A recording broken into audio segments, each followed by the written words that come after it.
Hey, what's going on, guys? Felix here from Shopify Masters Podcast and Podcasting Secrets. And today I want to talk to you about the most common fear I hear from people about why they don't start their podcast. So I was talking to this woman that was producing a lot of content already around her niche, around her industry, which is around sociology and psychology. And she's putting out a lot of content. She's going on Facebook Live a lot on her Facebook, but she wasn't starting her podcast. But she told me that she wanted to start her podcast. And I asked her what was holding her back, like how come she hasn't started one sooner? And she gave me a response that really resonated with me because I have the same exact fears, same exact reasons for other projects that I wanted to start. And it's also a very common thing I hear from others, which is that she is fearful of wasting her time. And I get it, right? You don't want to waste your time because you're spending a lot of time on launching a podcast or launching your website, launching your business, and you don't want to waste your time because now all of a sudden you did something, it didn't work, and you have to start all over again. I think as well, I think even more deeply than that, I have this fear of wasting my time because it's almost like an excuse because I'm afraid that I might invest a lot of my energy, I give it my all, give it everything I have, and then all of a sudden it didn't work. And to me, that says something about me personally, right? I take it almost personal where I start thinking I am not enough. What I have is not enough to get me to reach my goals. I didn't have enough to get me there. And it's a big failure, right? It's not just feeling like you failed in that one project. You feel like you are a failure as a person because you can't get it through across the finish line, right? You couldn't accomplish that goal because you gave everything you had and it still didn't work out. And so what I was realizing was that by thinking this way, I would never accomplish anything because what I started doing was that I would only kind of do something like, half-assed a little bit because I didn't want to give it on my all because I can always have this excuse in the back where I was like, well, it didn't work, but I didn't do everything I could anyway, so it doesn't really say anything about me. It just says something about the project, about the podcast, about the website, about the business that I wanted to start. It doesn't say anything about me.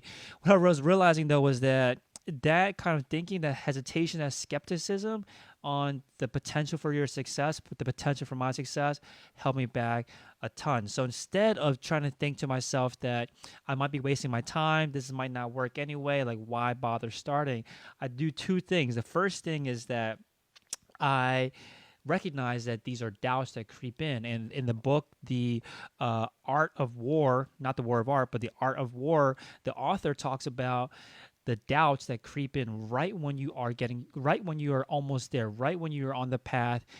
Almost inevitably, there are these doubts that enter your head and start telling you, start questioning you.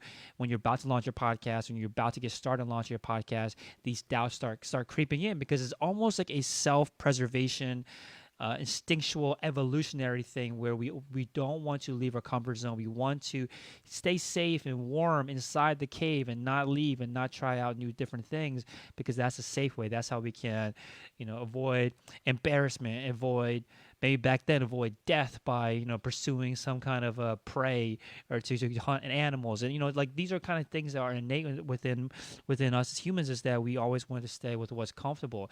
So first of all, I start recognizing, hey, this is just a normal reaction that doubt will creep in. And when it comes, I say, you know what, that is doubt. That is the doubt that I'm going to succeed. And that doubt is what feeds this fear that I'm fearful that it won't work out, that I'm fearful that I waste my time. So that's doubt. I recognize it as doubt.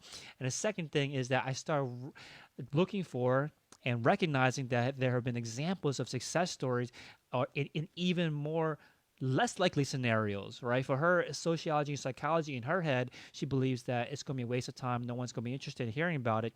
But I think to everyone else outside of that space that is not being fed this doubt that she's facing within herself, recognizes that's a big topic. That's a big topic. A lot of people are interested in it. There are college majors, there are jobs, there are whole industries around this topic. So it's funny how when you're in it, the doubt seems so real, it seems so tangible, but then when you're outside of it, it's not.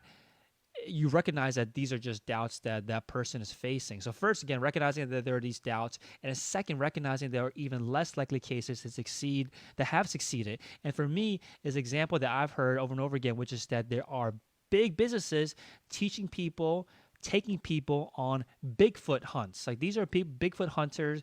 They have whole businesses, booming businesses, many employees, long-lasting businesses that take people and teach them how to find Bigfoot.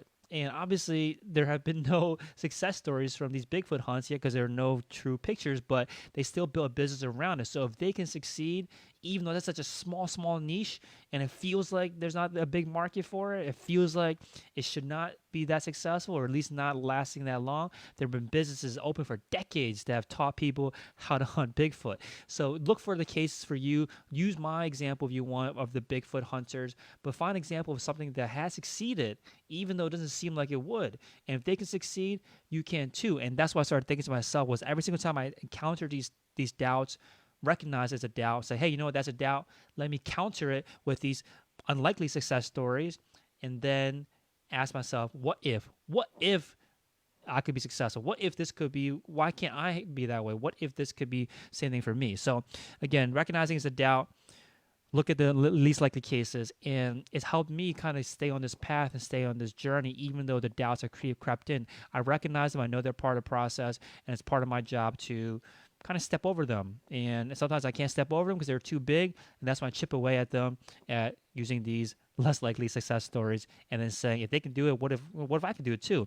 So that's a big transformation for me, was that I cannot stop trying to spend time knocking down the doubts. They're going to come. Just recognize them and find ways to chip away at them. Don't just try to kind of brush them off or think that you can try to avoid them altogether. They're going to come. Find ways to chip away at them. And the success stories of unlikely success stories are what has worked for me.